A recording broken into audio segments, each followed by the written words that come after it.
Did you know that it's possible to save too much for retirement? You might be over saving for retirement without even realizing it. And this comes with real costs to your life today. I know this is true because I see it all the time in my conversations with people. They're so focused on saving for tomorrow that they're missing out on living today. And trust me when I say, I get it. I used to be one of the oversavers until it finally caught up with me. Are you oversaving for retirement? Sometimes all it takes is for someone to point it out so you can make a change. To help you answer this question, I'm going to share 5 signs that you might be oversaving. As I go through the 5 signs, if there's one that really resonates with you, drop it in the comments below. I'd love to see which sign is the most popular. The first sign that you're oversaving is that it's difficult to spend money. Do you struggle to convince yourself to splurge on things, even ones you really enjoy? Do you overanalyze purchases or deliberate for weeks or even months before making a decision? While being intentional with your money is healthy, there's a clear difference when spending becomes painfully difficult. Let me share a perfect example from a friend of mine.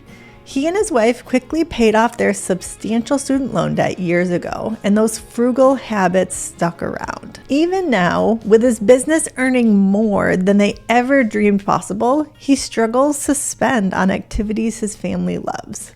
They enjoy taking cruises, but couldn't justify splurging on a nicer suite. To his credit, he's actively working to change these habits. He's finally booked a luxury suite for their next cruise, though breaking these patterns takes time.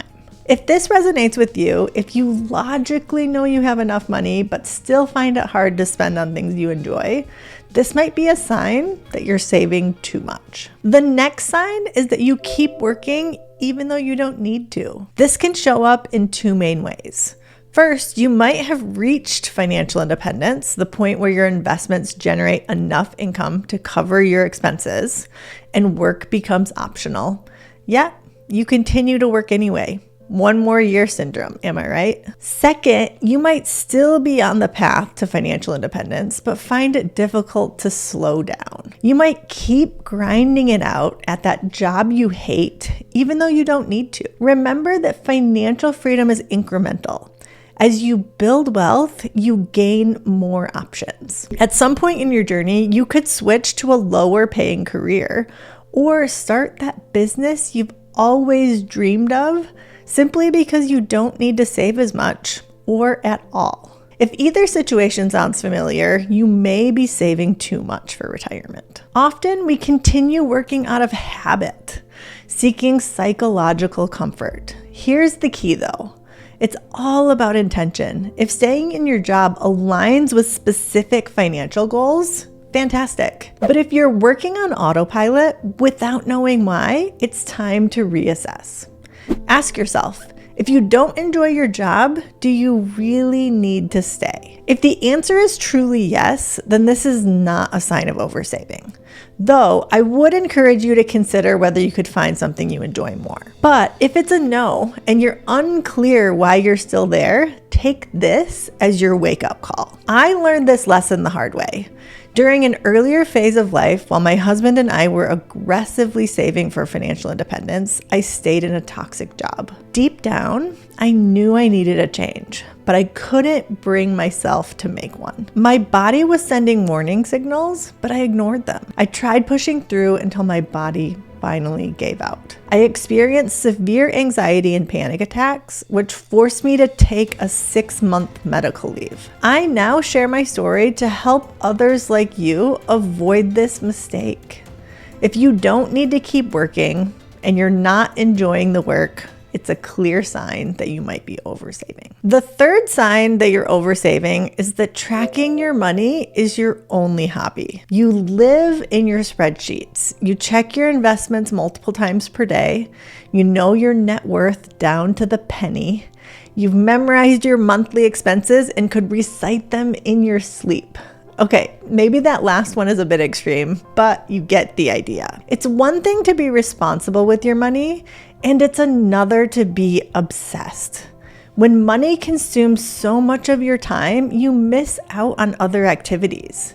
If you can't name other interests or hobbies, it's time to shift your priorities. I've been to quite a few financial independence events and retreats, and I'm struck by the people who are obsessed with money, and not in a good way. When everything in a conversation comes back to how you could increase your income, extreme hacks for spending less, and the correct way to look at your numbers, I want to run in the other direction. The people I'm most interested in are those who are passionate about something and have used their financial freedom to invest in it. Whether it be travel, outdoor adventure, driving really fast cars, dog training, board games, or even competitive antiquing. And yes, that is a real thing. Money is best viewed as a tool. It's neither good nor bad. It's a means to an end. But when your life exists only in spreadsheets, money becomes the end goal. And sadly,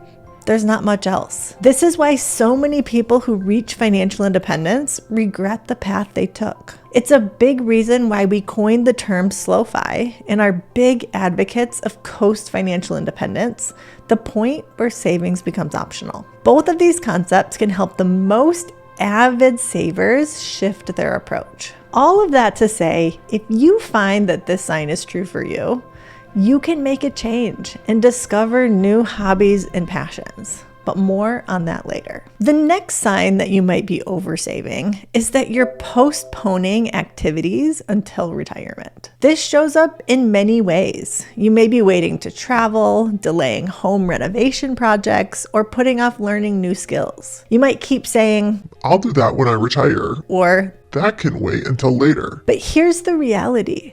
There's no guarantee you'll be able to do these things in retirement. Health issues could arise or your interests might change. By postponing these activities, you're missing out on years of potential enjoyment and memories. If this sign rings true for you, remember that there can be a balance. You can build wealth and financial security while also living a life you love.